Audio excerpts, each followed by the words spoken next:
Well, good morning, and thank you so much for joining us on the second day of the Juniper Virtual Statewide Summit. We had a really positive and energized day yesterday where we heard from our keynote speaker, Tim McNeil, and so glad that some of you have been able to join that day, and thanks for joining us today. My name is Sarah Blonigan. I am the Juniper Network Director. And as I did state yesterday, it is just so amazing to be able to welcome those of you who've been part of Juniper for some time now, and those who are newer to the community. We just love to be able to share what we're all doing together in the state of Minnesota as Juniper's network of providers and community-based organizations. So yesterday we learned about the tremendous growth of the work that we've all been doing in the Juniper network space. And just to remind you all that Juniper is all of you. It's all of us. It includes a network or a statewide hub of over 140 community-based organizations that deliver the health promotion and falls prevention classes to their communities. It also includes community organizations that might not deliver the classes, but these are community organizations that promote the classes to their community members. Juniper also includes clinical healthcare systems, healthcare payers, local and state government agencies, and Juniper is really supported by, and a big part of Juniper is the provider relationship managers or the program developers that make up the Juniper team to support this work and growth in Minnesota. And these Juniper provider relationship managers are the local experts in their own communities, located right in the communities, and they're the contacts, the point of contacts for local community organizations. And I think some of you were able to engage in the breakout sessions with some of those provider relationship managers. Juniper also is supported by and includes the Juniper Wellness Engagement Specialists and other support staff. And most importantly, Juniper includes, as what I mentioned already, but especially the class participants, because as class participants, this group is who we're all driven to support and we have passion to support this group of this part of Juniper. And again, you're really all the reason for the success of the growth that we highlighted yesterday, and the number of class offerings and class participants, and that increase of about 30% or 33% in class, 37% of class completion rates over the years. And we know that the hub concept is working, where Juniper and the management organization Innovations for Aging, we've successfully brought in reimbursement for our providers, for the community-based organizations from stakeholders and health plans to sustain this work long-term. And especially the success of transitioning to new modes of class delivery in a very, very short period of time because of COVID-19. And we're only able to do this because of the feedback that you bring from your communities, and you know what works best for your community. So we can take these learnings and transition and find the best ways to provide these services to our Minnesota neighbors. And I just want to highlight some things that I heard yesterday. It was just so amazing to participate in a breakout session, and I heard so much passion come through that breakout session, and energy, and the passion that you have to support the individuals in your communities that you know best. And it's just so strong, that passion that you all have and that we all have. And some of you shared that Juniper has brought parts of Minnesota together in a stronger way, that the community-based organizations in your specific parts of Minnesota, your regional parts, that Juniper helped bring you all together as in this space of evidence-based programming to work more as a team. And that was just so encouraging to hear. Some of you also shared that you're inspired to do more to move the dial. You're invested in speaking with more community organizations like Rotary clubs to help engage more Minnesotans who would benefit from what these classes offer, the learning tools and strategies. So the class participants and our neighbors can develop the confidence again in managing their journey to well-being and navigate the maze that exists. And I just want to mention, you know, I decompressed after yesterday's event. I had to do that. I think I had a lot of momentum and a lot of adrenaline. And it was because, one, we were all together in this virtual space, but I think it was also, we're in a virtual space. And I think my brain wasn't really used to that much technology and moving in a span of 2.5 hours with all this technology. And so please do take some time to do what you need to do during these next 2 hours. But additionally, after realizing that, I was able to decompress and just reflect on what we learned yesterday from each other and from our keynote speaker, Mr. Timothy McNeil. And I just felt more inspired and energized to continue this growth, and hearing that feedback from you and from Tim and what he's been learning throughout the nation, and the importance of us coming together and really highlighting that quote that Don mentioned yesterday from Helen Keller is, you know, if we try and do this alone, we might not succeed, but as we work together, that's where the success is. Definitely paraphrasing that quote. And I'm just so grateful to be able to work with all of you and serve you as the Juniper Network Director, and have a really strong team, a Juniper team around this work. I do understand, again, that some of you are attending for the first time today and maybe were unable to attend yesterday. And I want to let you know that both days are being recorded, and we'll be able to share both recordings with all of the registrants to these events. And before we do get started in some of this learning environment and space, again, I'd like to really say thank you to all of those who've made these 2 days come together and be a success. And that includes the Juniper team members, Julie Rolls, our VP of Engagement, David Stibbe, the Juniper Provider Relationship and Experience Manager, Rachel Hummel, Juniper Contract and Compliance Specialist, Juniper Provider Relationship Managers, and also known as Program Developers. These individuals, again, are the experts in the local communities and part of the Juniper team, and they include Amy Drift, Amy Dahlman, Carol Bai, Dave Fink, Georgia Lane, Gina Marsala, Jen Rooney, Krista Eichhorst, Rachel Von Runen, Sarah Shepard, and Steve Hoover. Also, thank you to Lindsay Bankhead, Juniper Business Analyst, and the Juniper Wellness Engagement Specialist, Emily Stone, Grace Mortensen, and Sue Yang. And a special, and just thank you. I don't know how many times I can say thank you. I'll have to say it in many different languages, I guess, to the Pollen Midwest staff, Julie Cohen, Tom Loftus, Monica Nadal.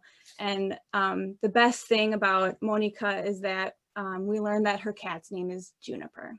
And that's just so fitting, I think. So to go through some housekeeping, if you have questions that come up or comments that come up throughout the day, we do have the chat function that you'll be able to use. And Sarah Shepard, our Juniper Provider Relationship Manager, will monitor those comments and questions that come through chat. We will have 2 question and answer sessions today, one directly after the panel, and the second one is after Mark Cullen later in the session. If you want to, during that time for the question and answer session, use the chat feature, you can do that, or else you can choose to ask your question or pose your comment by raising your hand and verbally stating it. And you can do that by going to, in the lower control panel, there's a participants image. And there are 2, what looks like people. And you can click on that. And when you go to participants, there are 3 dots. You can choose more options, and you can choose to raise your hand. Another way to raise your hand is if you hover over your image, you can choose 3 dots, then pop up again, click on that, and then choose raise your hand that way as well. During those question and answer sessions, Rachel Von Ruden will be able to assist you as you raise your hand. You're also able to mute yourself, so reminding to stay muted. If you do raise your hand, we will unmute you. One other thing that we all can do is make sure that we are capturing who we are. If you'd like to share your name and your organization, the similar way of raising your hand by hovering over your photo. You can choose those 3 dots. And right now my name is just captured as Sarah Blonigan. And I can rename myself Sarah Blonigan, and I can indicate the organization that I work with, that I represent, and it's Juniper. So I just changed my name by doing that, and feel free to do that if you'd like as well.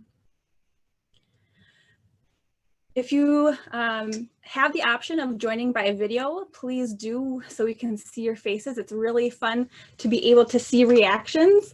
So I can, that's how we interact as people, right? Seeing visual reactions and surprises. And if there are certain feelings that come through, we can always respond to those feelings. So if you have the opportunity to do that, we welcome that by choosing Start Video.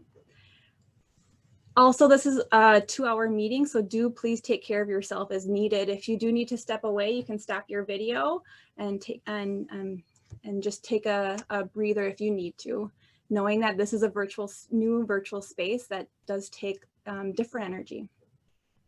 To set the agenda today and set the stage, we will hear. We learned what Don mentioned yesterday about what Juniper has been doing, and some broader broader concepts of where Juniper is going. And we heard from me in the middle of yesterday the specific opportunities that 2021 brought us, specifically COVID-19 and new programming responding to needs. Then we heard from Tim McNeil about the strength that and opportunities that this network of community-based organizations throughout the state with Juniper, what we are able to do to work together and work to bridge the gap between that clinical acute care and the services that we offer to our communities that we do best in delivering. Today, we'll take that information and hear and take that and say, okay, now what's next for Juniper?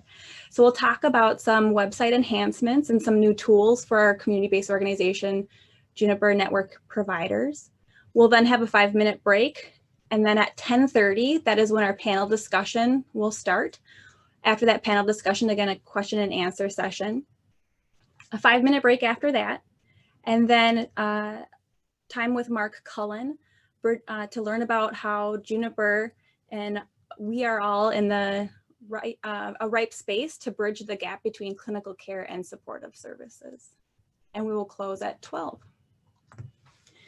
So again, the overarching themes for today is to think about how strong and engaged this network of community-based organizations offering evidence-based programs, its partners, how we've all helped and will continue to help Minnesotans take active roles in improving their own health and well-being, and to navigate that maze, to not leave that clinical room with a summary of next steps for that treatment plan, saying, okay, see you later, I guess, for a little while, and really providing that support for the patients, and also providing support and resources for the providers in the clinical system. And some ideas that we included that were shared yesterday, please bring those same ideas into the conversations today. And in the spirit of our Living Well series classes, what we were able to think about yesterday individually is that way to set an action plan. Today, please think about one thing you can do, big or small, to advance the work of all of this effort that we are doing together as the Juniper Network. And at the end of our time today, if there are some individuals who may want to share the action plan they've identified to propel this amazing work forward, I'd love to highlight that. So thank you again, and we'll now move on to talking a little bit more about what's next for Juniper.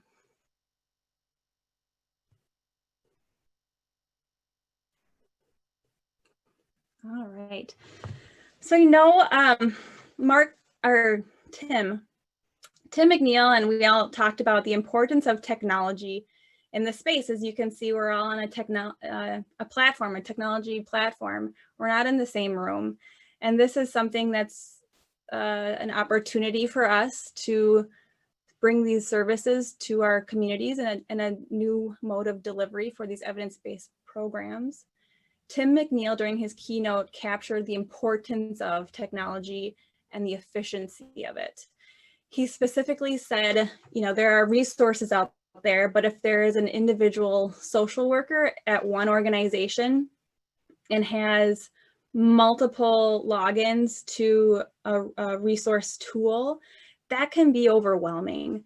So today I'd like to take time to review that need from what Tim identified in the keynote and talk about how we are working within this space as Juniper to help with efficiencies in the technology space. So we will learn about first the way of enhancing the Juniper website. So I think the first thing is, you know, why do we have a website, and why do we need to pay closer attention to that? Well, you know, I think last year or around this time, the Juniper team of provider relationship managers or program developers, we came together and we wanted to set goals for 2020 for this network and how to provide information to you all more efficiently and effectively, and to help enhance the ease of using the technology that we have and the resources that we provide. The way that we do that is by listening and sharing our experiences together and hearing your feedback. And what the provider relationship managers do is provide that feedback, and we identified last year around this time 3 goals to work on in 2020. Had COVID-19 were not included in those goals. We did not predict that at all. But the great thing is, although we had COVID-19 come into our lives earlier in the year, we were able to work together as the Juniper team to deliver on some of these goals. So the overarching goals that we thought would be ideal to work on this year is to come up with a centralized process to schedule and offer leader trainings for programs, also develop a provider toolkit, and also just to enhance and help support you all as best as we can in collecting or helping with the processes of class registration, data collection, etc. The collection of data, data being individual registrants, and then we know that the pre and post surveys are gathered at some of the class sessions. This was in person, and it was typical that the participants maybe registered on your juniper.org. Well, first saw the ability to take the class. On the website, it says you can contact the point of contact for that class. And I think that was something that was regularly practiced for in-person. Then the individual may come to the in-person class and just register right there with paper forms. And in the space of technology, we know that that's not possible now. So we had to think about and pivot quickly. How could we make this easier for the providers, you all offering the classes, the class leaders, and the participants? So our goal was to eliminate that cumbersome process of participant registration information and to make sure the registration information happens continually on that HIPAA secure space and the HIPAA secure website. So on this slide here, we see we've improved the website design and access for class participants. That's the main goal in sight. Improving the access for class participants, I believe, will also improve the administrivia, or the input of data, or the input of information into the website. So the way that we learned, you know, how should we improve this technology? We monitored user experience, and we surveyed some of the Juniper participants. We then came together with an organization to help make the site more navigatable, or easier to navigate. I don't use that word a lot. and to also be able to promote and enhance the class delivery opportunities in the site, and to really tailor the site to the participant with a participant in mind. All right, so let's go into the next slide and we'll take a look at what this is. So this is not the live site. We're still working on capturing this and having it go live. But this is the design that you will see when the new designs are launched. We expect that the new website and the new more user-friendly website, which is cleaner and more simple to navigate, will be launched just in time for 2021. So here you can see, it might look similar to our old website, or our current website, I should say. With the space up above, you can see where you can make a referral and log in and continue to use the top bar for different needs for the network that is supporting the class participant. The next bar down to navigate is really highlighting a space and where the user can feel comfortable to access information that speaks to them. And here we're trying to engage a little bit more about sharing stories and share about what these evidence-based programs can bring to the participant. And we're able to do that with some videos and with some stories right there on the first landing page. All right, let's go to the next slide. So here, again, speaking to the class participant, we have the options in that second row of being able to navigate programs and classes, why Juniper, being healthy, capturing the news that we want to share with our network. It might be that Juniper maybe received a grant from the Minnesota Department of Health and there is a story about it, so that would be captured in news. And information about our team. And here on this slide, you can see finding classes. And so this is a newer feature where we'll be able to, the participant will be able to choose that. And it just is a pop-up screen. So it feels like you're not really being moved and pushed around in a website, that you really have control of the website. So being able to choose the class type, we know in this COVID space, like we talked about yesterday, the modes of delivery are different. And here you can see the class type includes in-person or online. And then the individual will be able to tailor what they're looking for through these options. The type of program, and then also the specific type of class, and then filtering by zip code if applicable, if the class does go to in-person. We know, however, that we as a network of providers are paying close attention to our current environment with COVID, and that in-person classes are paused right now. And we are responding to the need, and we are paying close attention to innovative ways and creative ways to provide these evidence-based programs to the participants in a safe way. On the next page, if the participant oops, sorry, Julie, go back. So the second page on this slide would produce the results that the participant then chose. So the results here will come in similar to maybe what we experience now, but there is I think a really important information piece on this search result that is not currently included in our website and their search results, and it's listing the provider. Because we know how important you are all in connecting with individuals in your communities, and being able for the participant to say, I know Kara at Crowing Energized, and I want to take a class from Crowing Energized. So being able to see that in the search results was an important thing to include. So we included that as well. Okay, Julie, next slide.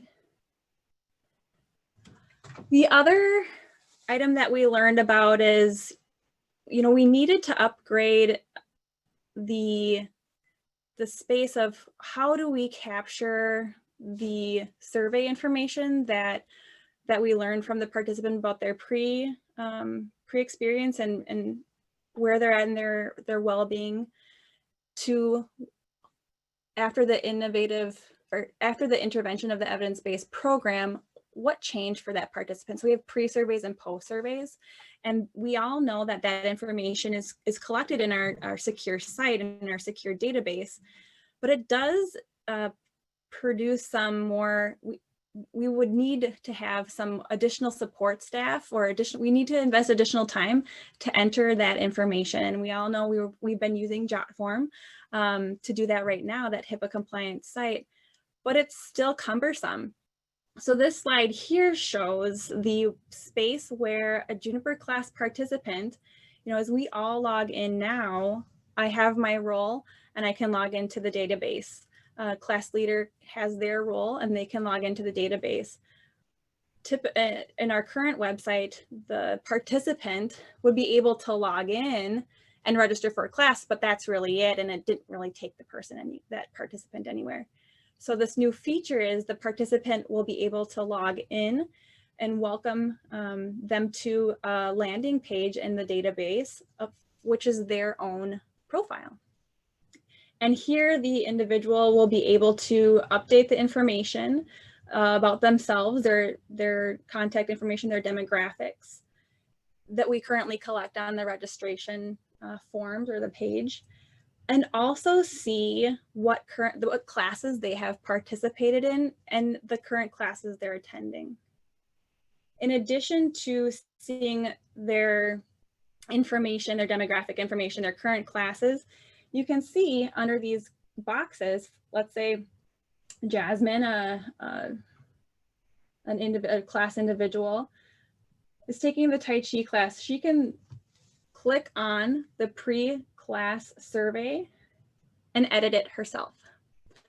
And that will go directly into the database. So eliminating the need for paper forms or a JotForm survey, and really just capturing that data here, that information here, with that easier, in that easier way in this one HIPAA secure website, knowing the importance of the privacy and security of Jasmine's information.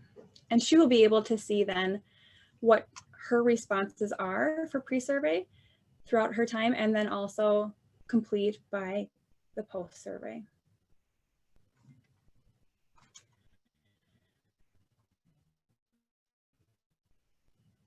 So that's something that we find is an opportunity to upgrade our space, to take the feedback that we learned from you all. And thank you so much for going through the cumbersome process and providing feedback to how we can improve it together and the opportunities that we can do. And that's how we improve this space, and we continue moving forward with this great energy and finding all of the great tools and creative ways to get these services to our community members in an easier way. And we believe that the capability of this improvement will be able to provide you all information in real time at your level. For example, the system would allow you all as program leaders and providers to view the information and feedback and in live time from your participants. We look forward to launching this again for 2021 for sure. And if we are using it and you see while you're using it any improvements or any suggestions, we would love to take that to because our goal here is to make this most user-friendly for you all. All right, I know we have just a little bit of maybe time to see if we can ask any questions at this time. I know I didn't reserve any time for questions and answers right now, but I'm wondering if any maybe have come in through chat or just any reactions to what we've presented so far for the website.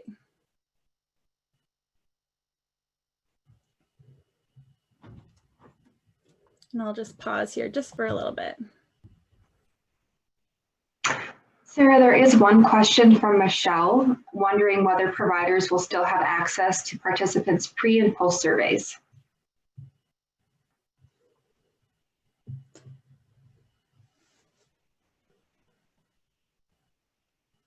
Do providers still have access? Yes, definitely. Yes. The participant logs into their page and inputs their pre and post surveys, and that goes into the database. So for example, on the back end now, Michelle, you would log in as a class leader or contact for the provider, and in that class page, landing page site, you have your class, the times, I don't know how it's mirrored. The class, the times, the contact person, and then what you see is the roster of participants, right? And you're able to, now what you do is log into each participant or click into each participant for that class. You'll be able to still do that, yes. That's exactly right. Thank you. And we have another question from Kim wondering, under the class type and the search, will telephone be added as an option? Yeah, so this is something that we are right now online. The category of online would include that telephone, but yes, needing to include what we're learning of what works best for our community members is in person, online, or remote, right? Telephone, and also learning about this hybrid space. So as we are working from now to launch, we'll be hopefully including those modes of delivery. Thanks for asking that question, Kim. And we have a question from Sarah wondering if providers will still need to enter class attendance for each session. Yes. And finally, a question from Mary wondering, will there still be an option for participants to complete the registration and paper forms if they're unable to navigate the website? That's a really good question. And we know that technology is a barrier to some of the participants that we serve, and we will definitely be able to continue using the paper forms if that's needed. Yes, right now in the virtual space, we've been offering everything, well, for online classes through that secure jot form process. And individuals have been completing that, which is an online platform. But we know that if there are some telephone classes where individuals might not have an email or just not comfortable with it, there are other ways that we can still collect this information, yes. And we had one more question come in from Michelle before we move on. And she's wondering whether under the Find a Class tab, whether participants will be able to search by provider. That's a really good question. And we did think about that and ways we can provide that as an opportunity. That is something that we are still determining what it would take to do that. So I don't have an answer for you right now, but I will be able to provide you with a more concrete answer, Michelle, at a later date. But that's something that we've been thinking about as well. Great question. Because again, we know the importance of the connection that each provider has with their community. Great. I do want to let you know that these slides will be provided in addition to the recording, so you'll be able to revisit these and take a closer look. I know they're kind of smaller text, but we'll be able to provide all this information to you by PDF after the presentation. Great. Well, let's end there with the questions. Thank you for those great questions and providing that input and feedback. Let's now move on to the next slides. I know I'm going a little bit over time here, and I just really want to highlight how wonderful the Juniper Provider Toolkit, which was one of the 2020 initiatives, how wonderful that is for you. So right now, just really quickly, showing you this new site. So we can do a little bit of a switch over of screens here.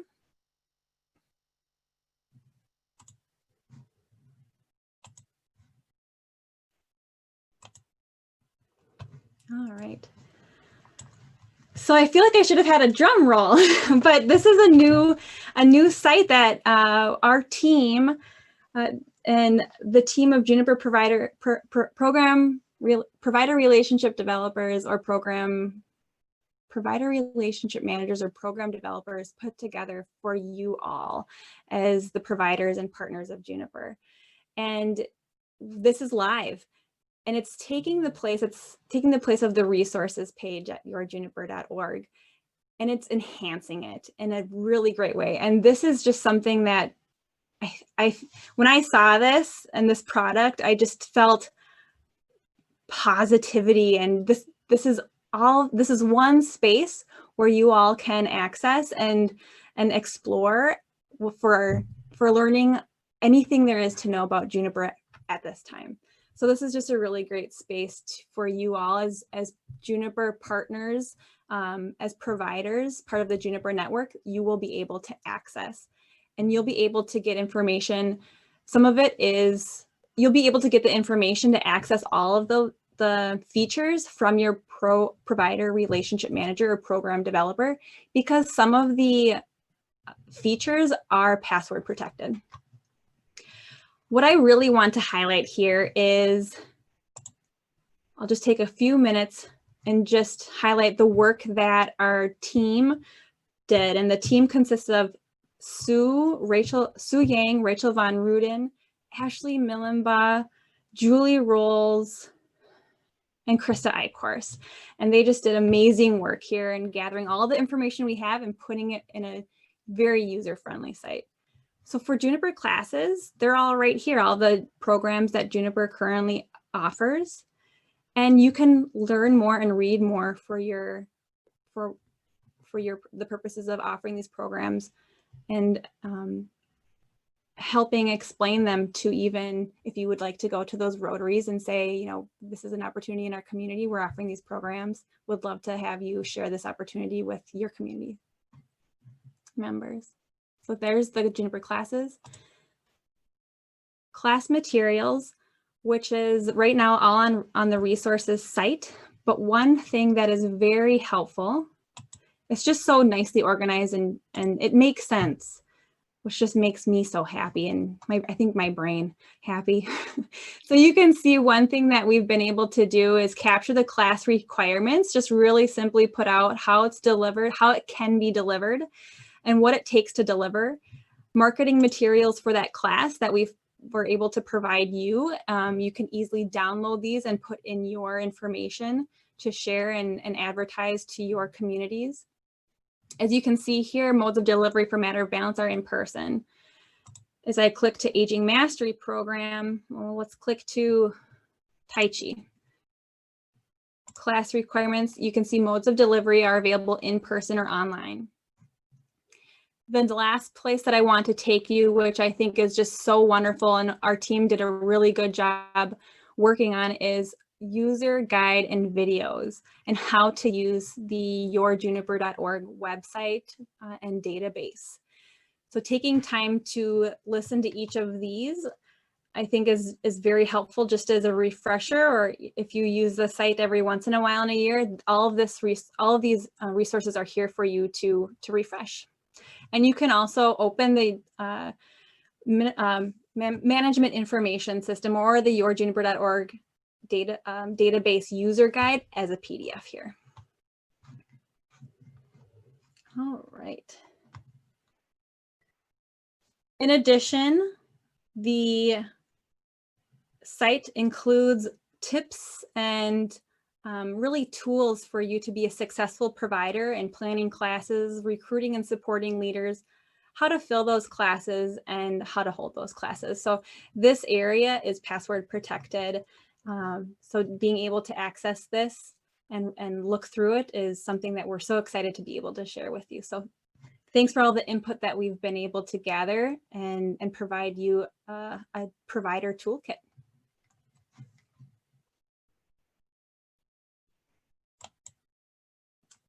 All right.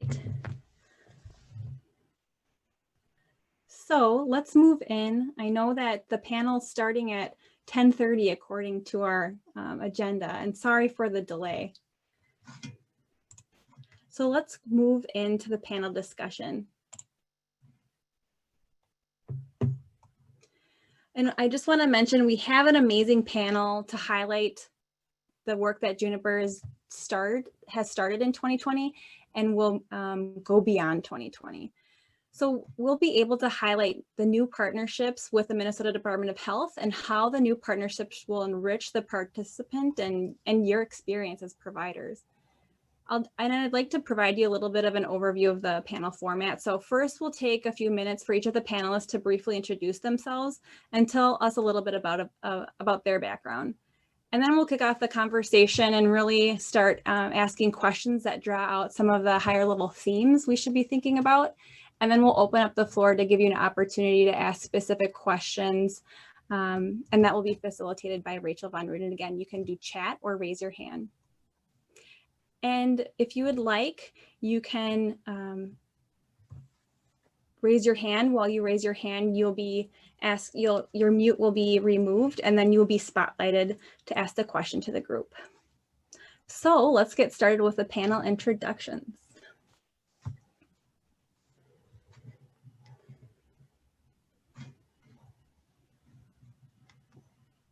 If we can move to stop sharing, Julie, and then the panelists will be able to come to the, however, I might be seeing something different than you, Julie, sorry. What would you like to see, Sarah? Let's spotlight the panelists when they speak. All right, Tom will be on that. Thank you. On it. So let's start with Jane, if you would like, if you could start with just an introduction of yourself.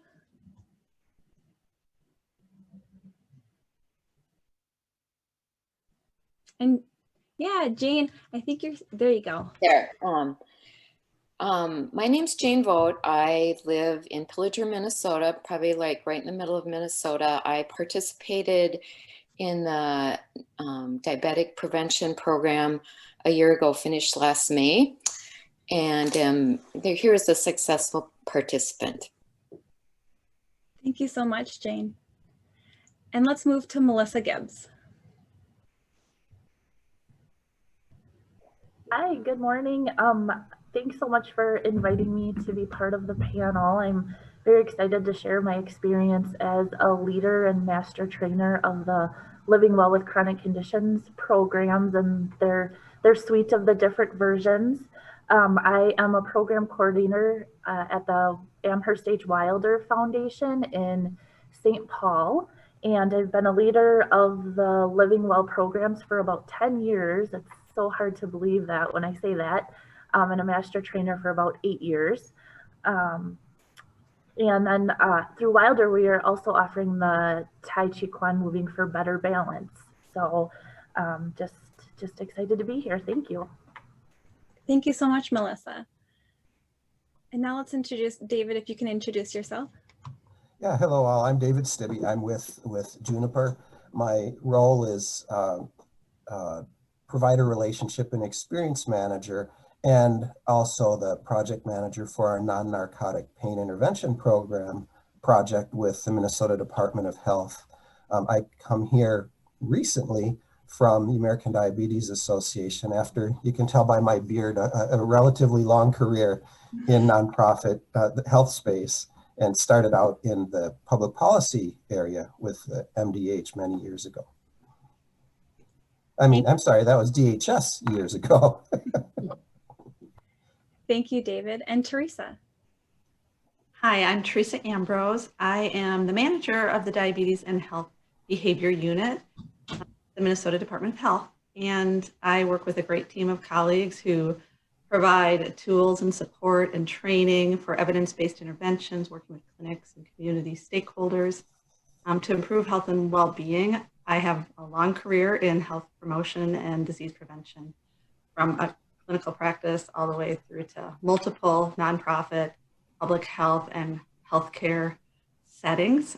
So I'm really excited to be here with all of you because the work you do is so important in improving health and well-being across the state. So I'm really excited to talk with all of you.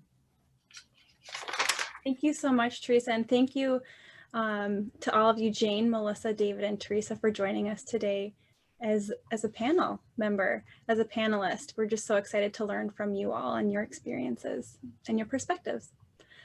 So there are 3 themes that we will talk about today during the panel. The first will be, really, we need to, I guess, talk about how COVID-19, how the pandemic and our current environment is impacting some of the opportunities that we are, and initiatives that we are doing in each of the spaces. The second theme will be highlighting the diabetes prevention program work that we are doing as a network of providers within the Juniper space. And the third theme is the living well with chronic pain clinical integration that David Stibbe mentioned just a little bit ago. So let's start and talk about how COVID-19 has impacted some of the initiatives related to the chronic conditions and diabetes prevention program work. So Teresa, I'll pose this first question to you. How has COVID-19 impacted Minnesota Department of Health's initiatives related to chronic conditions and the diabetes prevention program? Thanks, Rachel. Thanks, Sarah. So the first thing I want to say is that the Minnesota Department of Health staff and team that I work with are very busy with the response. So one impact has been that it's diverted a lot of our resources to the most urgent needs. And as you all likely know, half of Minnesotans have a chronic condition that puts them at risk for severe illness. And this pandemic's only exacerbated kind of these health disparities that exist in Minnesota. So it's really important that we provide these services to those who are most impacted, and the efforts of providing these services can have an impact on their ability to avoid those severe outcomes.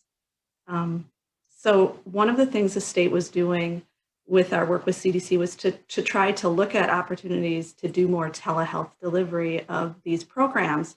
So one of the silver linings is we are doing more virtual delivery of these programs, and Juniper and you all have been leaders in that.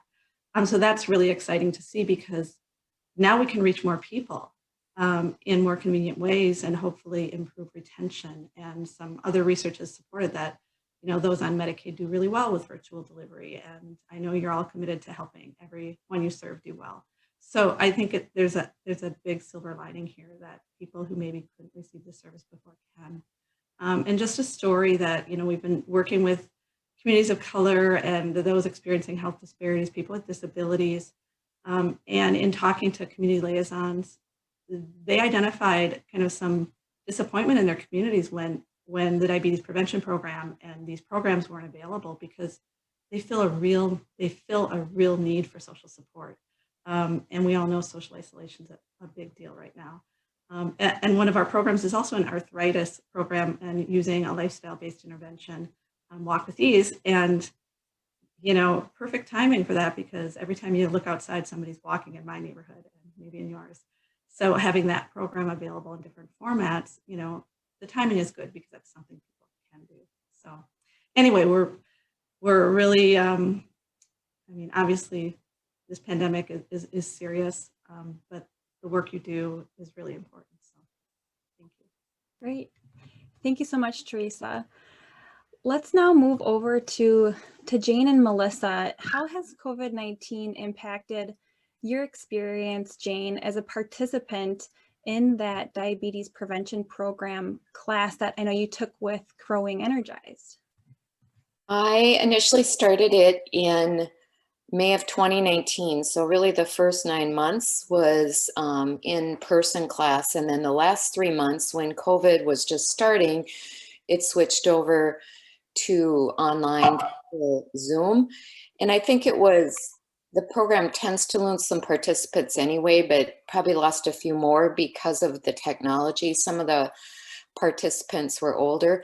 I really enjoyed the in-person aspect of it, but I think it's important to continue doing it any way you can. I also am guessing that in a year or so when the pandemic phases out, that people are going to maybe, you know, be really looking for something to participate in face-to-face, but also virtually. I also think the virtual aspect, though, allows people to participate no matter where they're located, and also the weather. So I think there's plus and minuses to both parts of it. One of the challenges probably with my group is that for some of the older participants at the end, I think they were challenged with the technology, especially if they didn't have a lot of experience. Yeah, I think the technology was something that, you know, we did switch so quickly from in-person to remote that it was an abrupt change, and doing the best that we can in identifying how can we still get these services to these individuals. And I know some of our providers have identified really creative ways to do that. So just continuing to learn from each other in this space, I think what we've done so far and what we'll still be able to do as a network of organizations together is going to be great. So thank you for sharing that, Jane.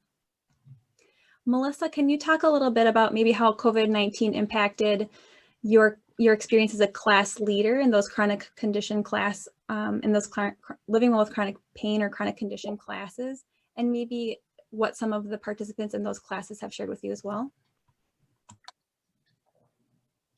Sure. Yeah. You know, in my experience, we were in the middle of a living well with chronic pain class when the shutdown occurred. And I think just looking back, it seems sort of surreal.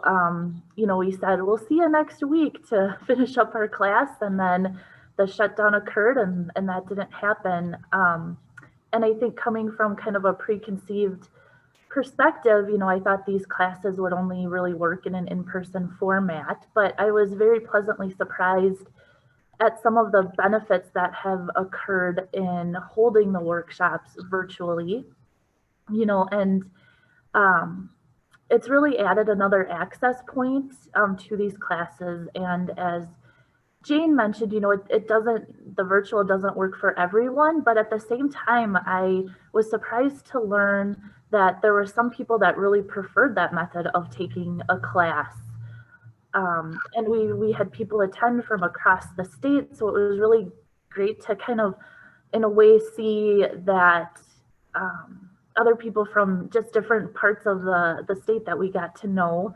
And, you know, these classes, one of their benefits is that it really gives a person a sense of that they're not alone in what they're dealing with, and that although the chronic conditions might be different or circumstances might be different, the symptoms that people are experiencing can be similar. And to hear that, not just from your own geographic region, but I don't know, I think there's something to that. And we actually had a couple of people that really opened up and shared that they had wanted to take these classes, but didn't feel comfortable coming to an in-person class, or they also lived so far away from where a class was being held that they just didn't have that access due to transportation, or it just would have taken a long time to get there for 6 weeks in a row. And so they really appreciated the virtual option and getting that support. And of course, there's different comfortability levels for everyone. In anticipating attending a workshop. Some prefer the face-to-face and others have preferred the virtual. So I think this, in a way, just really sort of forced our hand in entering the virtual space. And I think it seems like it'll be an option as we move forward. The other benefit that I saw was I think it just really added a sense of normalcy in a time where everything was so chaotic and we didn't know what was going on. But participants seem to really appreciate being able to come back to class and see familiar faces and still have that connection. And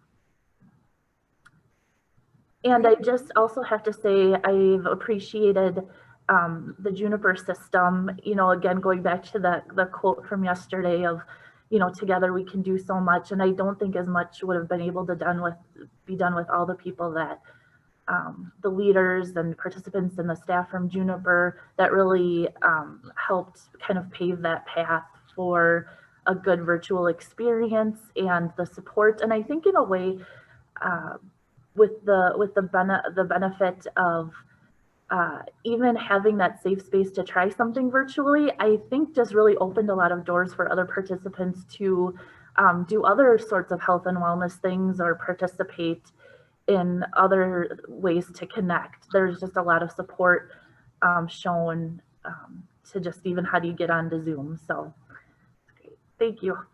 Great, thank you so much, Melissa. And I think that's something, Jane, is that something that you had shared a little bit of your experience? And also, I think there's a friend of yours who's currently in a virtual class, and they shared some thoughts about that virtual experience. I shared my experience with my niece, Katie, who joined it. And I think the virtual way is probably the only way she could do it because she's a parent and has a business. She's in her 30s, and I know some of the participants were older, and she was probably a little frustrated at the beginning because of some of the other participants' technical challenges. So I don't know if that's something in the curriculum, if participants could practice the technology with their coaches before they actually start it, so everybody's kind of up to speed at the same time. Yeah, that's a great thing to mention. And we know that there are a certain number of sessions for each class, and to help respond to that time for learning, each program should be able to offer an introductory session. So you could call it session 0 before that first class start date, or just an introductory class where if an individual might need more time learning, they can spend time with a class leader. And also knowing that our Juniper provider relationship managers and wellness engagement specialists are here to help individuals as well if they're having a little bit of a learning curve with the technology. Well, let's ask this last question to David. How has COVID-19 impacted maybe the initiatives that you've seen in this development of the clinical integration and the initiative between the healthcare system and the community-based programming from your experience thus far? Yeah, well, we all know that the health providers, provider networks and systems are under immense pressure these days. And through staff consolidation and other means that they're addressing it. And what it's really done is highlighted for the systems the importance of the need for cost-effective community partnerships to achieve the optimal health outcomes. And that's where Juniper is able to step in. So we've had some challenges in identifying who the new person is in charge of these, as there have been consolidations. But really, once we find them, we're getting really good attention once we're there, because they recognize the value of our programs in achieving their outcomes. The other we've already touched on is we've really replaced a transportation gap with a technology gap. And in the past we thought, oh, technology is the answer to transportation. Well, now we're learning how to do that better too, so that when we do come out on the other side of this, we'll be able to take a hybrid approach that takes into account transportation issues and technology issues. And the big thing is to come out on the other side of it. That's great. Thank you so much for sharing that insight, David and Melissa, Jane, and Teresa. Well, let's move into the second theme and highlight the diabetes prevention program work. And this is a space, as I mentioned, we're able to highlight some new 2020 initiatives and partnerships that Juniper and the network of providers that we're able to engage with the Minnesota Department of Health and their initiatives. So Teresa, let's start with you. And can you tell us a little bit about what I'm speaking to, the initiative of diabetes prevention program, and how Minnesota Departments Department of Health's goals relate to the work that we're doing as community-based organizations with Juniper? Thanks, Sarah. So we all know that finding a program that fits your needs when you need it as easily as possible is really important. When you think about care and health, most of it happens outside of the clinic walls. And our providers are so busy in the healthcare system that they don't often have time to do that coaching and counseling around lifestyle interventions. So a lifestyle-based intervention, which is so cost-effective, like the diabetes prevention program, that can make such an impact on our overall healthcare costs, is a really important program to make really accessible, and especially to those who have the greatest health disparities. So these community-based programs that are in the communities that address those barriers, those cultural barriers, those transportation barriers, are really important. So Juniper is well positioned to fit that need, that gap. So our goal is to increase access, especially for underserved populations, to increase availability. We do training, we train new providers, we have a community of practice. We want to make sure our program providers are as successful as possible. So that is another thing that we do to build capacity. We work with our clinics and our clinic systems to help them improve their screen, counsel, and referral systems and bi-directional referrals and follow-up systems. So we're really working on very similar things, and working with Juniper just makes so much sense so that people can get what they need when they need it and how they need it. I really appreciated the comment about, Melissa, that you made about some people like in person. Some people really like, Jane, I think you said, some people really like online. And so it's great that those options exist through Juniper. So those are some of the things that are key for us. And the data, of course, the Department of Health is always looking at data, and we care about healthcare costs. And so working with Juniper on some of these data pieces to make sure we're reaching the right people. Right now, we've reached through the state, through this program, almost 28,000 people. They're pretty well dispersed with different racial and ethnic groups represented. But we also help with cultural adaptations to programs and funding for those kinds of things.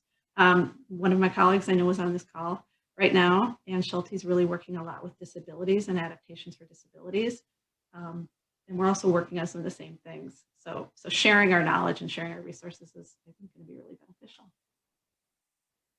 Great, thank you so much, Teresa. You mentioned, data is important for the Minnesota Department of Health. Can you just expand a little bit about why is data so important for the Minnesota Department of Health and for this work? So we really want to make sure that we're identifying through surveillance where the biggest needs are, and using that data to kind of inform our direction so that we can address those needs. So for diabetes, we know in Minnesota it affects more people who are American-born African Americans, Native Americans, the Hmong population as far as Asian populations go, and Latinx populations. So we can kind of look at that and say, let's make sure we have programs that are adapted for those cultures, and people are trained, and we've built community capacity to provide support.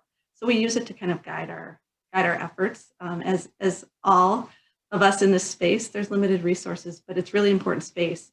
And the data can also help us build the business case, and communicate to employers about how important this is, and how you can, David mentioned cost effectiveness, like doing this can really save lives and really improve lives. And it's really, the norm in our healthcare system is to prescribe a pill, because the perception is that this is too hard to do by the people who are considering it, as well as the doctors sometimes who are prescribing it. And so when they know this is at their fingertips, when they can kind of just easily refer in and know that they're going to get good quality care and get to know you all, and build those relationships and that trust, it's going to make a big difference. So you guys are doing really good things. Thank you. And I think the best thing to know is that how close of alignment the Juniper group is, the hub is, in getting these services to our communities, and how close of alignment that is with your initiatives at the Minnesota Department of Health, and knowing how the biggest concern is accessibility and so ease of access, not only for the participants, but also for the individuals offering these programs, and making it easy to collect this information, to make informed decisions on where more services might be, to really allow the individuals to experience the diabetes prevention program. So thank you. And Jane, you know, I think what Teresa shared is a nice space for you, if it's okay, to share your experience as a diabetes prevention program participant. You know, can you share us your story and how you heard about the program and what continued to motivate you when you went through the program, where maybe you had a harder week? I was a participant in Crow Wing Energized, which is based in Crow Wing County, and I actually live in Morrison County, so about 10 miles away. And I had read several articles about it and thought about doing it. Had tried to talk a friend into going to it or participating with me, and I was actually on vacation, and she said, well, it's starting at the college where I worked and have since retired, but I was still gone. So I actually missed the first one. So it'd been in the back of my mind for a while. And probably one of my main reasons, or there's several reasons for signing up, I had dealt with mostly weight gain, but would lose over the last 20 years. My mom was diabetic. I had lost some weight, but when I started, I was over 200 pounds. And through the program, lost about 60 pounds. And probably one of the things that was always in the back of my mind with, I would go see my physician, and then you get a printout afterwards. And the first time I saw the word obese on my chart was really a wake-up call for me. And that was probably 5 or 6 years ago. So I just knew I needed to do something. And I retired about 2 years ago. And I had, you know, then you tend to maybe look at, well, what's my next 10 or 20 years going to look like? How active am I going to be? What is my lifestyle going to be? And I knew it was not going to be good carrying an extra 60 to 80 pounds around. And part of that was watching that experience with both my parents who were overweight. My mom was diabetic and my dad had been obese his whole life. And really they, when they were senior citizens, suffered from those. And I just really felt like I needed to make the choice to do something different. So I signed up. There was probably about 30 people who started out in the class.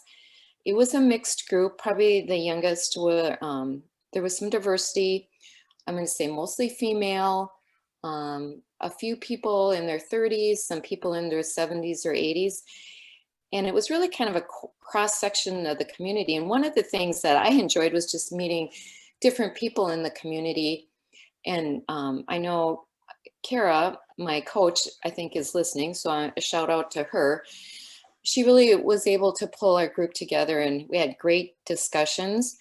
I was kind of a slow learner, and I think it's important that the program is at least 12 months long. I'm going to say I probably didn't really get on board until the end of the second month. And I had made all the sessions, but I just wasn't, I don't know, it just wasn't sinking in, or I wasn't doing the right thing. So I know sometimes people are concerned about the length of it, but I think that's important. And in my mind, I had made the commitment that I'm going to do this for a year. And I think that's important too, because people, to be honest, they want a quick fix.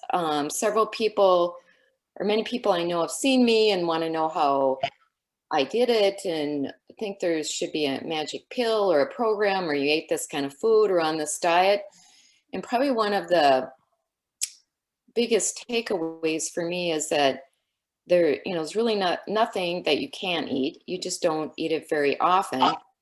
And in the program, they call it slips, or I think of it as a fall. You fall off, and then you have to choose if you get back on, which I guess I've done most of the time. Well, congratulations. Yeah, it is hard. It sounds like you did have, you know, some, well, I guess, thanks for sharing how you learned about the program and why you decided to do something. You know, you evaluated what your what other loved ones around you experienced, and you decided to take charge of your own your own well-being path. So thanks for sharing that, and also for sharing the way that you found it beneficial for yourself, and how you overcame those challenges, and what a success you've done for yourself. What I find really interesting is, I had a similar story yesterday of, here's a summary print off from my visit from my medical provider. And you see these things and it's like, okay, had a good conversation with the provider. Now I have this sheet of paper to do something. And I think you really took charge and made those changes that you see you needed to do. So congratulations there. Since that print off, I'm wondering if you've been able to connect with your provider, and did this program allow you to enhance your relationship with your provider? What was the reaction from your provider of, making that big change of that statement on your print off?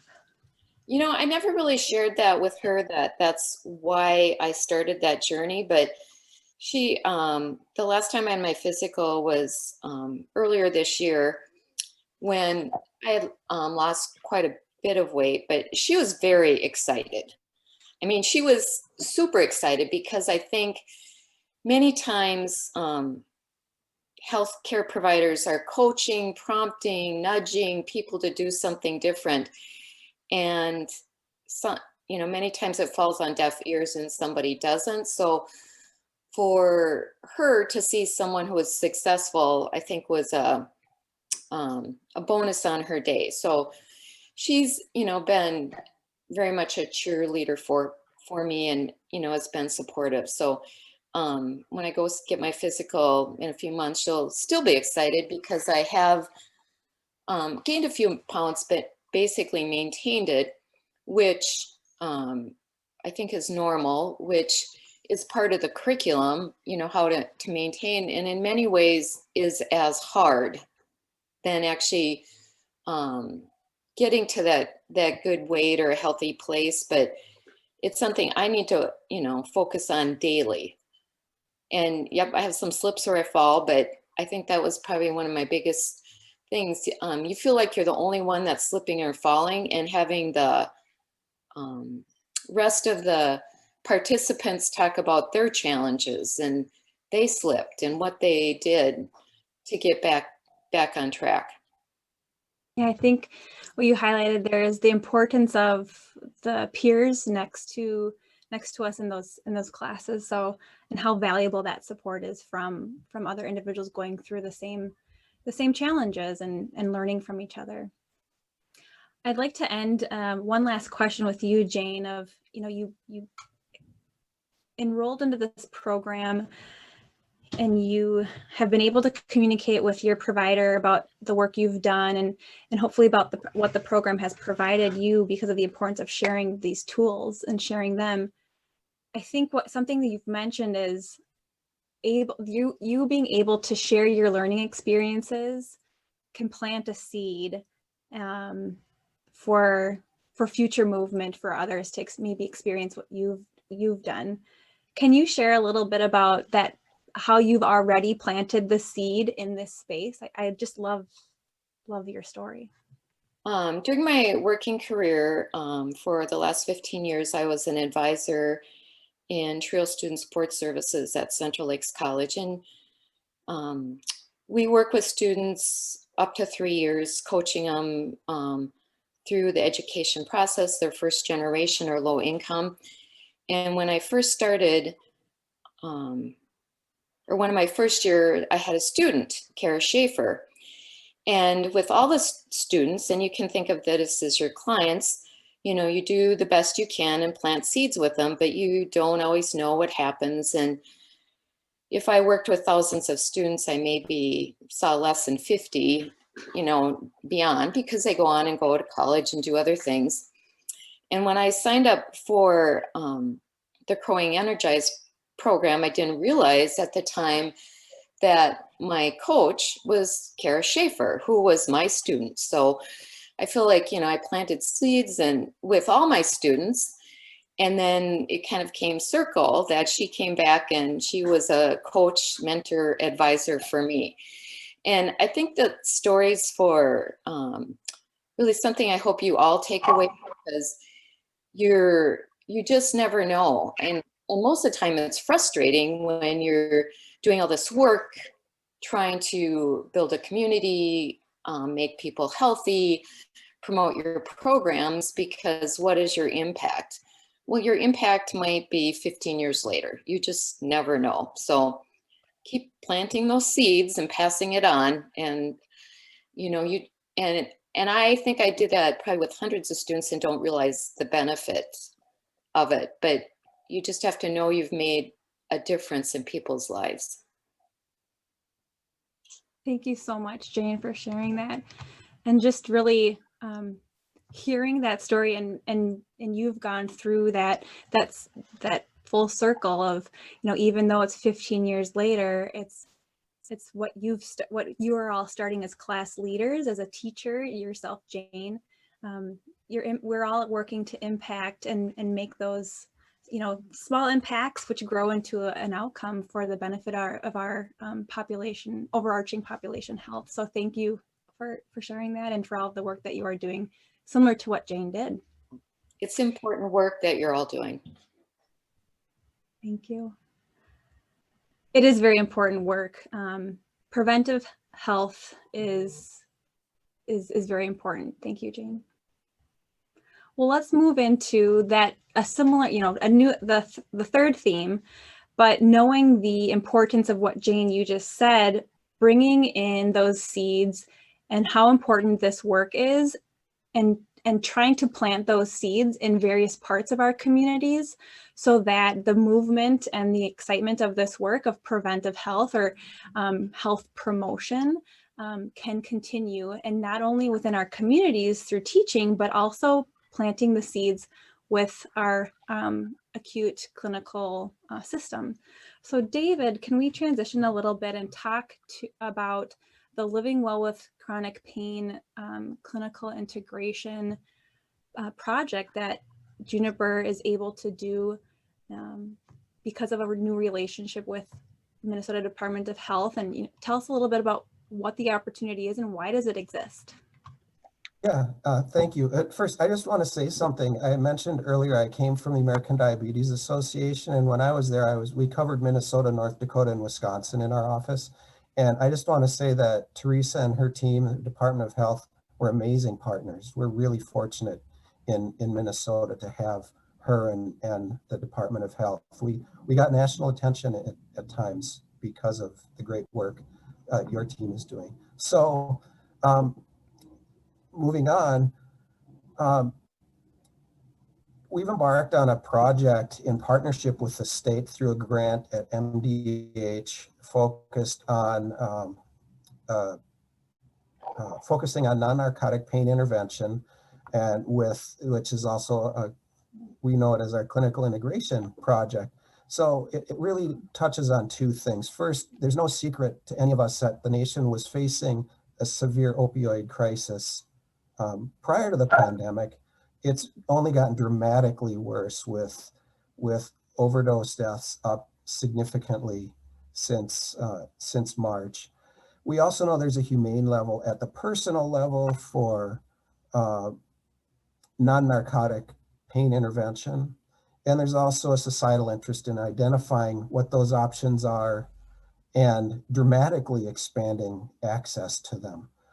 We also know that our programs work, and the key is to fostering effective engagement by patients in these programs. And so while providers and health systems are being scored and increasingly having their revenue tied to total health outcomes, we know that direct clinical care really accounts for about 10% of what those outcomes will be, while other factors such as health behaviors at 30% and economic and social factors at 40% play a major role. Now, we know that Juniper programs provide evidence-based classes that are demonstrated to improve those health outcomes, effectively improving the provider's influence from 10% to 70 or 80% of what they're being scored on. So we also know there are challenges to increasing provider awareness and to making for a smooth referral process. We know that there's a need for fresh data always, as Teresa touched on. So the solution through a Department of Health non-narcotic pain intervention project grant is to embed a community health worker in a clinical setting to manage the awareness, referral, registration, program completion, and follow-up process. And with state funding,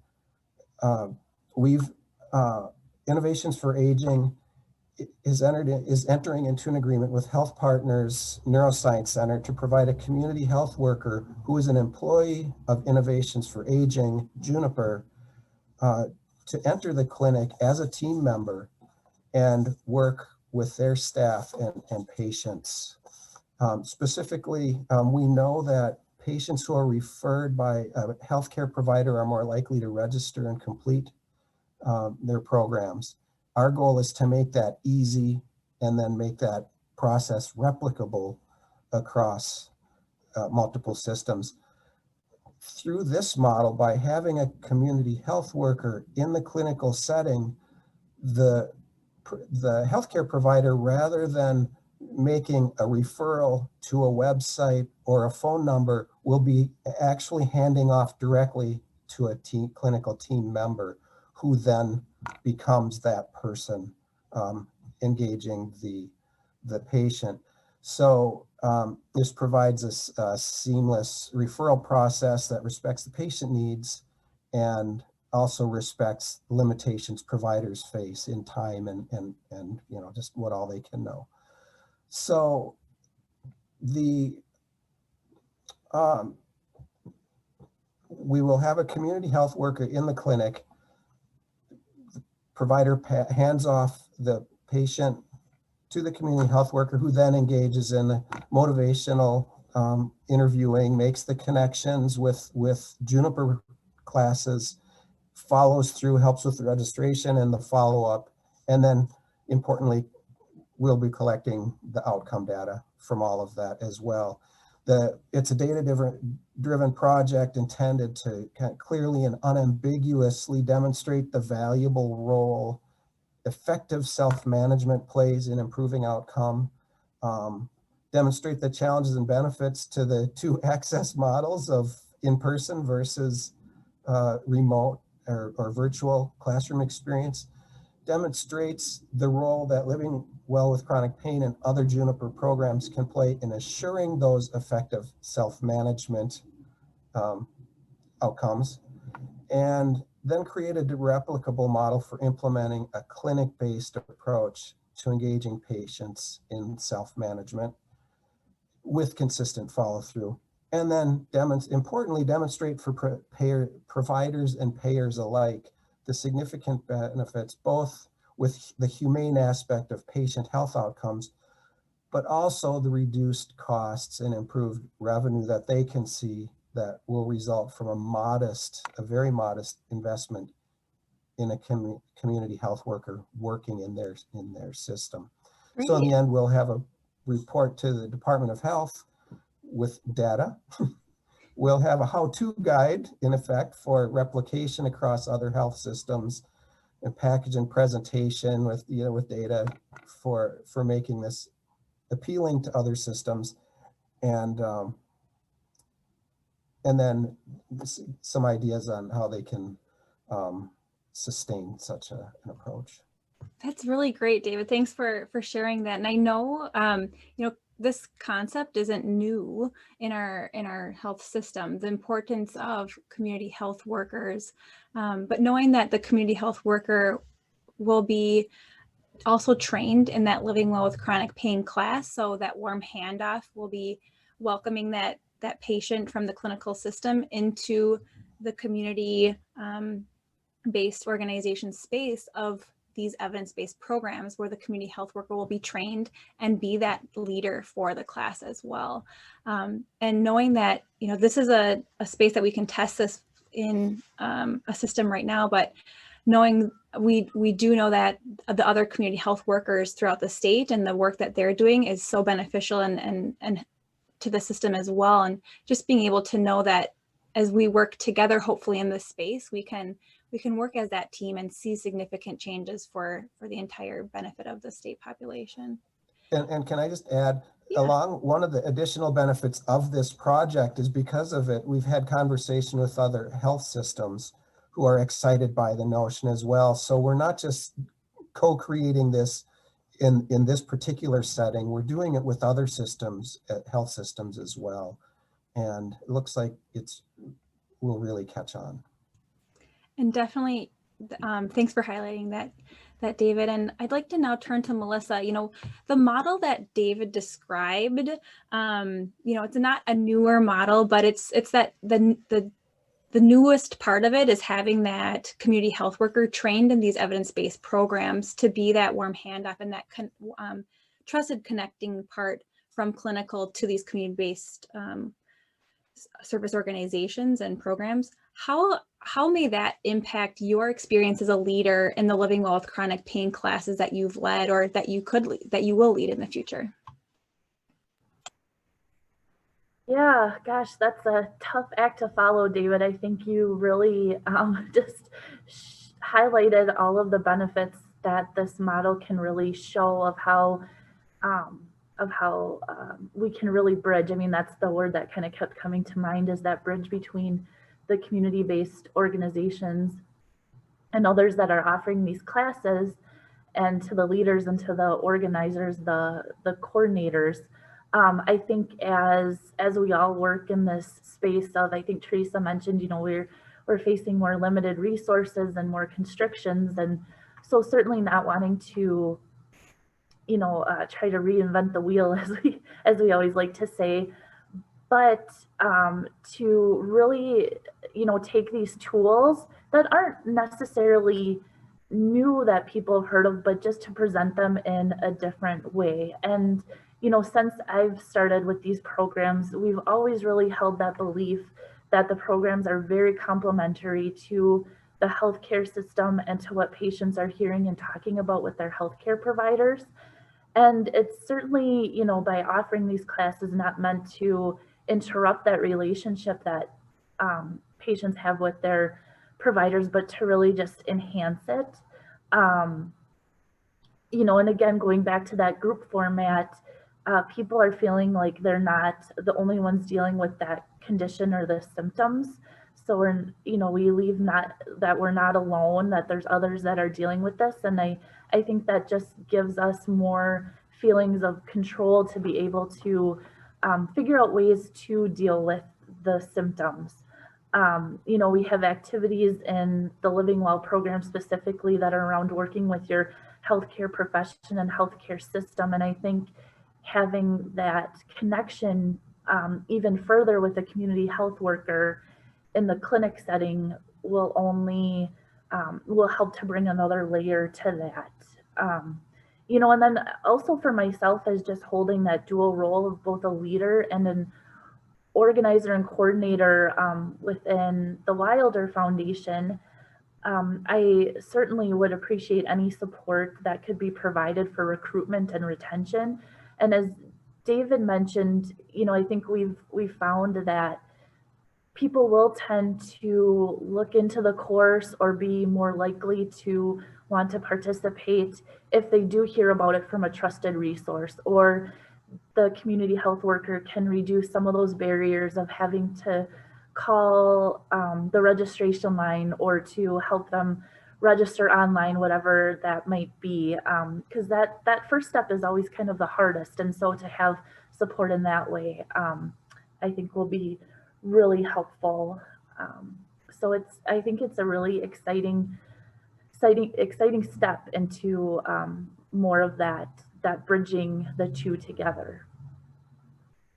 Thank you so much, Melissa, and for the panelists. I know we're approaching time seems like it's moving faster because this is such great information that we're sharing and learning from. So what we are going to do is instead of having a question and answer session after the panel, immediately after, if time remains after Mark's comments and his time to share information, we'll open up the question and answer session for both the panelists and Mark Cullen at that time. Well, again, I just want to say thank you so much to our panelists, Melissa Gibbs, Teresa Ambroz, David Stibbe, and Jane. And it's just so wonderful to hear the experiences and the perspectives that you bring to this space, so we can all learn together and work together to continue our goal of helping empower our communities to have a positive experience in their health journey. So with that, I'd like to move on to introducing Mark Cullen. I'm really just pleased to welcome our last speaker of the summit, Mark Cullen. Mark is the Programs and Advocacy Director at the Metropolitan Area Agency on Aging, the Vice President of Strategy and Operations at Innovations for Aging. And in those roles, Mark holds the responsibility for administering Older American Act investments in the 7-county Twin Cities metropolitan area. And he also cultivates healthcare sector relationships and really drives that strategic organizational growth and grows the resources necessary to do the work. And we're going to hear from him, to continue that theme that Melissa said of bridging the gap for patients and providers with an integrated, holistic approach to bring other layers of the community-based organization supportive services to that individual. So with that, please help me in welcoming Mark Cullen. All right. Thank you, Sarah. Glad to be with all of you. And Jane, I have to say, you're an inspiration, especially the right time to talk about slipping right before Thanksgiving, am I right? So yeah, thank you for those comments. And you'll probably see now in the chat, others are congratulating your success too. So be sure to check out those comments in the chat, Jane. Well, good morning, everyone. My name is Mark Cullen. I have the privilege to serve as the Vice President of Strategy and Operations and Innovations for Aging. And Sarah shared some of my responsibilities here. I have to say that working with you to grow Juniper has just been an incredible opportunity for all of us to impact the health of Minnesotans across our state. In the end, all this work that we have done together has made our community stronger, healthier, and better places to live. We've learned several important lessons since the inception of Juniper 5 years ago. I want to recount those for you here. First, by coming together as an extensive statewide network, we can serve large numbers of Minnesotans through our coordinated network of programs and other supports. In 2019, 162 organizations were active in our network. And as you heard in other presentations, 5,600 Minnesotans participated in classes in 77 of Minnesota's 87 counties. Think about our network construction, 44% of the network providers are community-based nonprofit organizations, but 28% classify themselves as healthcare organizations. Others are residential facilities, usually 55+ living communities, public organizations like county health departments, faith-based organizations, recreational organizations, and even some educational institutions. So there's a broad diversity in our network that we've constructed together. Second, by centralizing the administrative infrastructure that we use to run our network operations, we've driven down overhead costs associated with delivering services while allowing our partners to focus on their communities and the people that they serve. Third, our approach to single point of contracting with health plans, health systems, grant makers, and government organizations has brought more resources to our effort and has resulted in payments to a broad network of service providers. Many payers, such as health plans, are interested in offering services to their members that are delivered by Minnesota's community-based organizations. But they can't hold individual contracts with 160 providers. It's just too cumbersome for them. So by coming together, we make it easier to bring new resources to this work.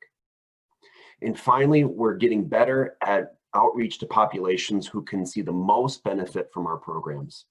In just the last year, we've had great success with healthcare sector referrals from Centricare, Essentia, and Blue Cross and Blue Shield of Minnesota, and many other care coordination organizations across the state. We've also focused on hotspotting programs in communities where the risk of chronic disease and falls are greatest. Now, in a moment, I'll share a little more about how we see things unfolding in the future. But I wanted to start by saying that, even in including this morning, our morning headlines are regularly filled with worrying news about our neighbors' health and the risk to ourselves. More and more, we see a steady stream of stories about how even the safety measures are producing negative health outcomes by delaying treatment of chronic disease and exacerbating mental health conditions like anxiety, loneliness, and depression. Predictably, we've also seen a rise in addiction and opioid abuse as people struggle with anxiety, isolation, and loss. The overdose detection mapping application program is a federal initiative that collects data from ambulance teams, hospitals, and police. In the spring, they found that overdose deaths jumped 18% in March 2020 from the previous March. And in April and May, they saw even sharper increases of 29 and 42% respectively. So, our problems around treatment of chronic disease and on chronic pain are getting worse, and I think we together can be an important part of the solution. Now, we know that Juniper programs were not specifically intended to produce positive mental health outcomes in participants, but they have shown to increase participants' development of self-management strategies. They've improved people's mental health and well-being, and they've increased socialization. So while the last several months have been filled with bad news and crisis, it's also true that our communities and partners are finding new opportunities to work together. In Juniper, we're offering new programs, new ways of working together by bringing community members together via online classes and over the telephone. We're reducing social isolation by providing telephone outreach to some of Minnesota's most vulnerable older adults, where we can remind them of the importance of routine care while also being an important part of their connection to the broader community. And we know more is possible. We also know we're not alone in our thinking. Many of you have been part of a long effort to expand social services that produce positive health outcomes. Some of you have even worked to position those services for partnerships with healthcare entities, including health plans and our state's great health systems. Historically, our individual limitations in these conversations have been mainly focused on our capacity to scale services across a wide geography, beyond our narrower neighborhood, county, and regional borders. In the past, we've also been limited by our need to collect and share program data and manage the costs of doing business, such as licensure, accounting, technology, and technology development.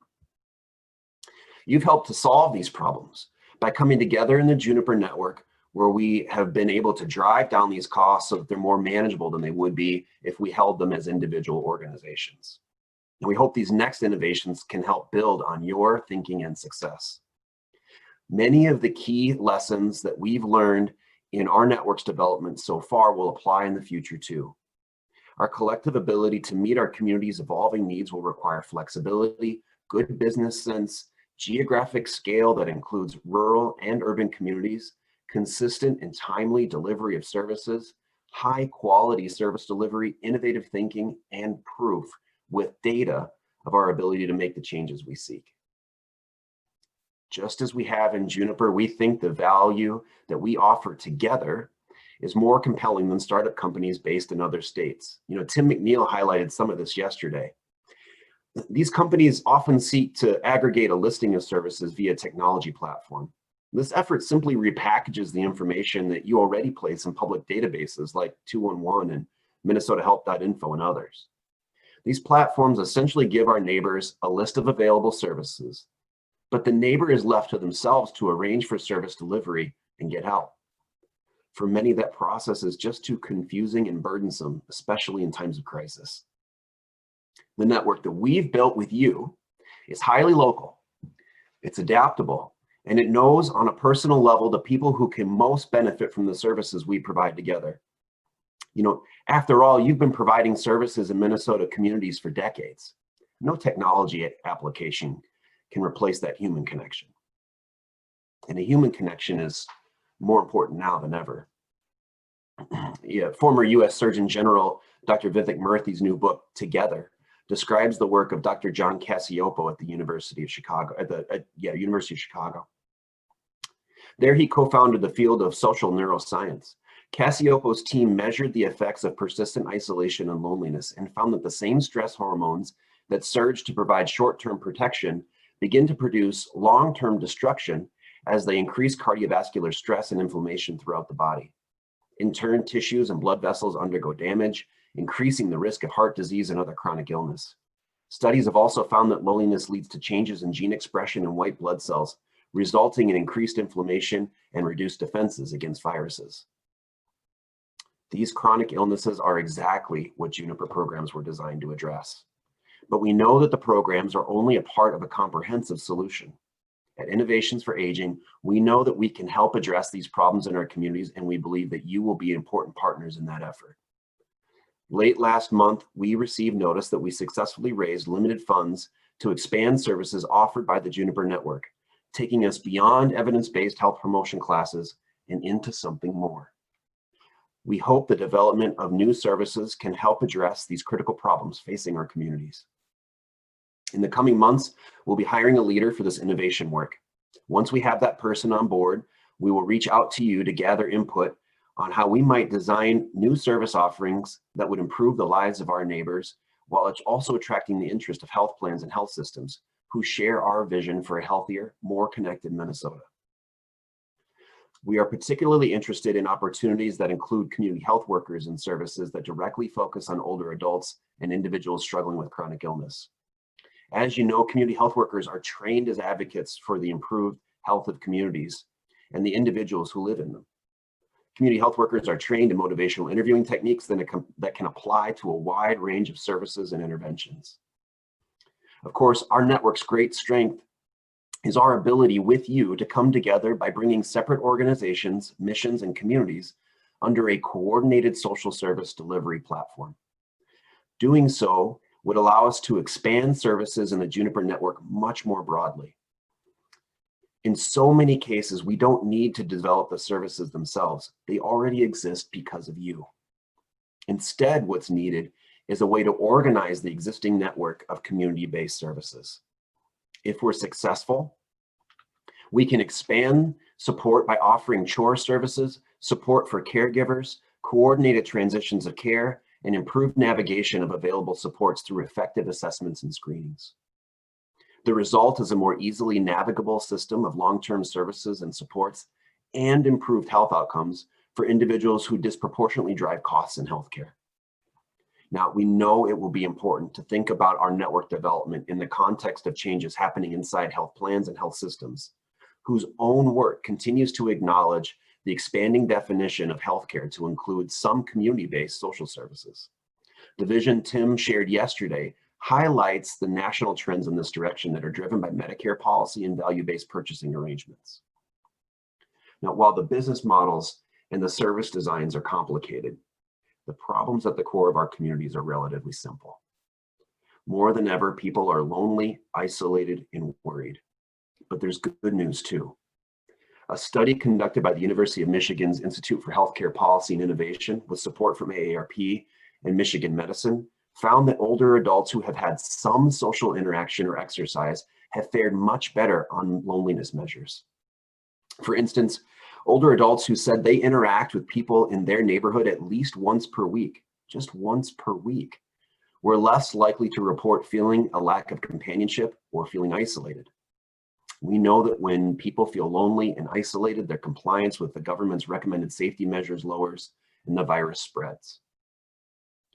Whatever we develop together, we need to focus on the four most important messages that we should be sharing with our neighbors today in Minnesota who are struggling. We need to say to them, I see you. I hear about you. I care about you, and I believe in you. When we know that when we believe in people, they begin to believe in themselves, and their belief in themselves will activate their ability to improve their own health outcomes.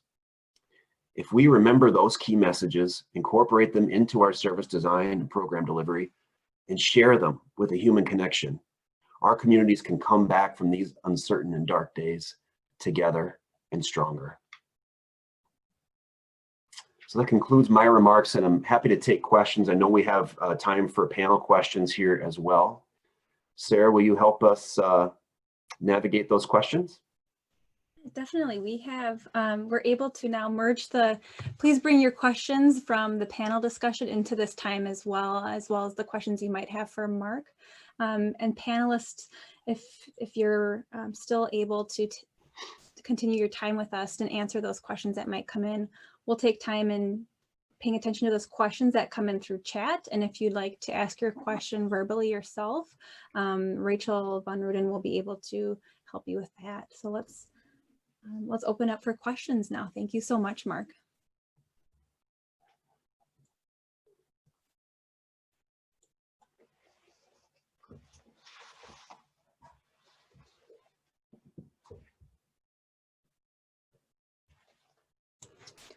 I know during the discussions we've been seeing some comments just really coming in and sharing how beneficial it was to hear your story, Jane. So thank you for that motivation for others that are in the audience to look for a diabetes prevention program themselves, and just being that inspiration for this work.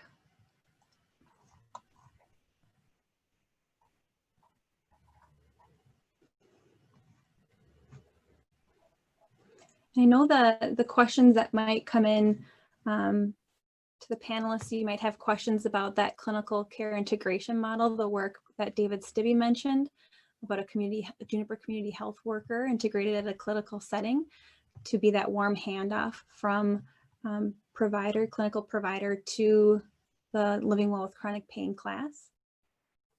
If you have any more, if you have any clarifying questions there. Or if you have any clarifying questions as to what Mark mentioned of, what does the supportive services model and hub look like, or to clarify that. So I'll let Rachel Von Ruden now come in. So this is Teresa, and I just wanted to say, David had mentioned, the great work that you are doing with pain management and opioids, and another program that you're adding to your platform is Walk with Ease, which is a program that the Minnesota Department of Health, through our arthritis grant, is advocating and promoting. And the whole goal of our arthritis grant is to address the pain that comes with arthritis through physical activity promotion. So, that's a great program for social support and social connectedness. As Mark was talking about, you can do it completely online. You can do it with a coach in an adapted model, and you can do a full-out group-based model virtually or in person. So there's many ways to deliver it, and it is one of the activities we can do right now. So that's just something to think about, given where we are with COVID and the pain and suffering that's going on in our communities, and the potential mental health benefits and physical benefits for pain management, social support, and probably managing blood glucose levels, so you're maybe less likely to have severe illness.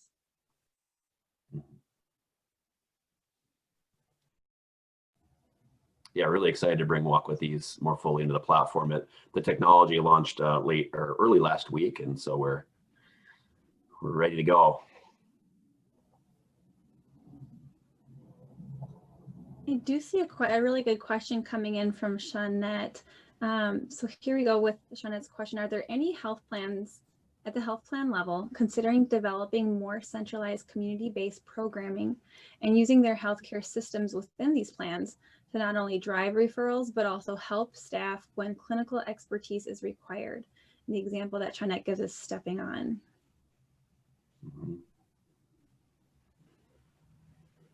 You want me to take a stab at that, Sarah? That sounds great, Mark.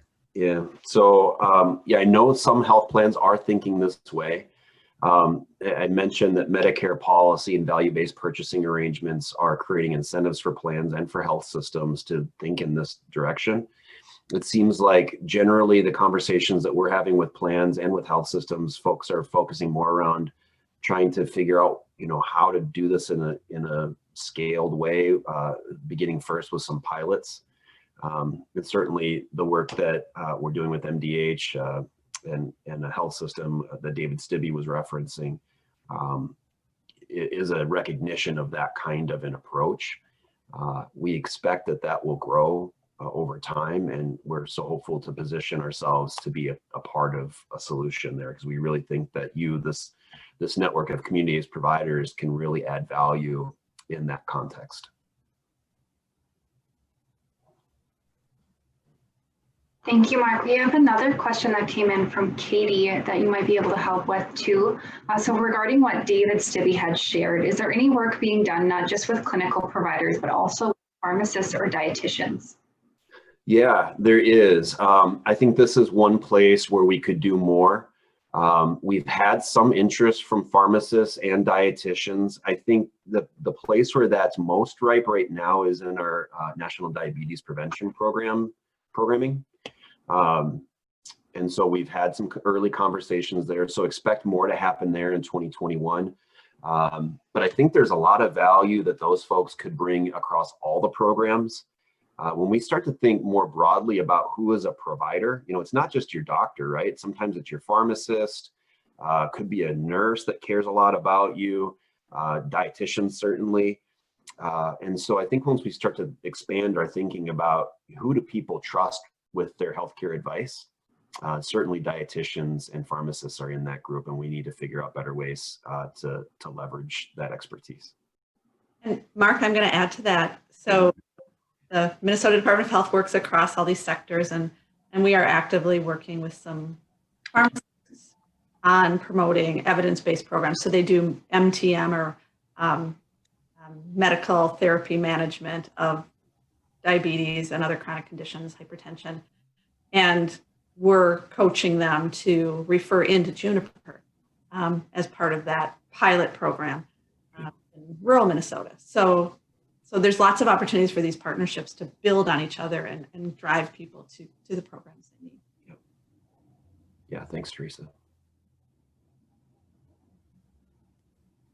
Thank you both. We have another question for Mark from Laurel, asking if you could expand a little bit more about care coordination with Essentia and Blue Cross and Blue Shield and how we're working with them. Yeah, so we've done presentations to groups of care coordinators, trying to help them understand the value these programs can bring to people in their communities. That's, I think, had some good success, especially at Blue Cross. I think those care coordinators have really appreciated the presentations. I would love to be able to do that for other groups of care coordinators. And we also know that it's important to do those presentations for care coordinators on a regular basis so that they're most in tune with the latest developments in the network.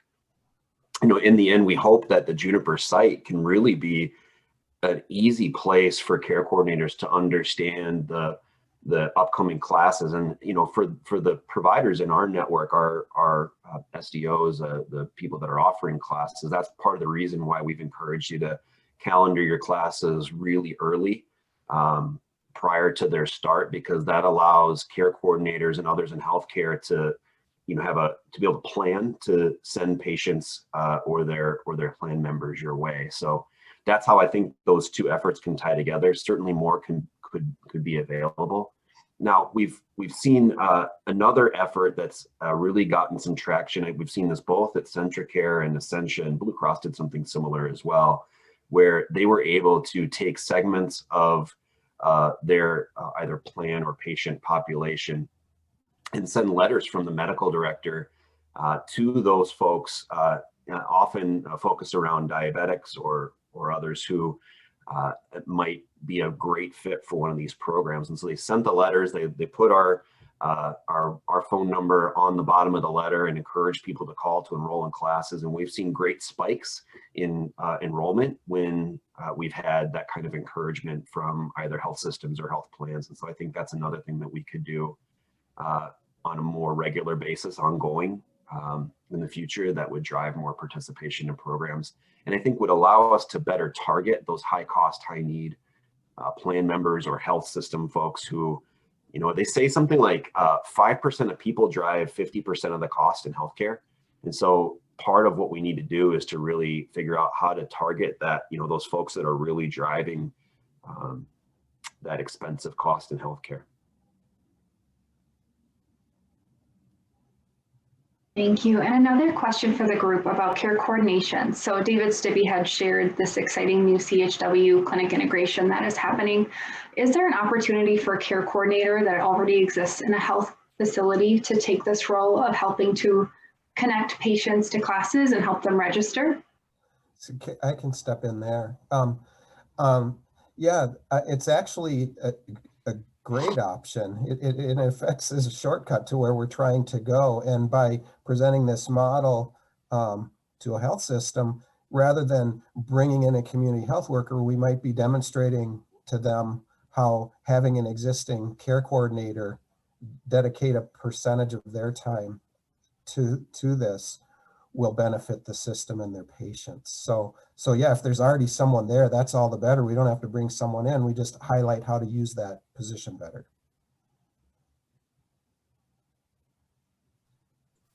And can I just add to one of the things that I was thinking about on the panel is just the power of the models and the evidence-based programs that we're offering, that it's really from the community and peers that are being trained. So oftentimes when a referral happens, people are able to attend a class that is in their communities in a place where they're maybe already comfortable going. Of course, you know, virtual has changed that a bit, but at the same time, community members and organizations have gone through these trainings to really be able to serve the people in their communities. And I think that just is another kind of powerful piece of offering these classes, because those organizations really know their community and can just, again, make that connection. I'd like to follow up on that. You know, the American Heart Association did a couple of really interesting studies, pilots, reaching people where they are. And one of them was reaching communities through barbershops. And that produced some really interesting results, and fire stations, local fire stations. I don't remember where the barbershop one was, but the other one was a California study. But yeah, that's meeting people where they are and bringing them back.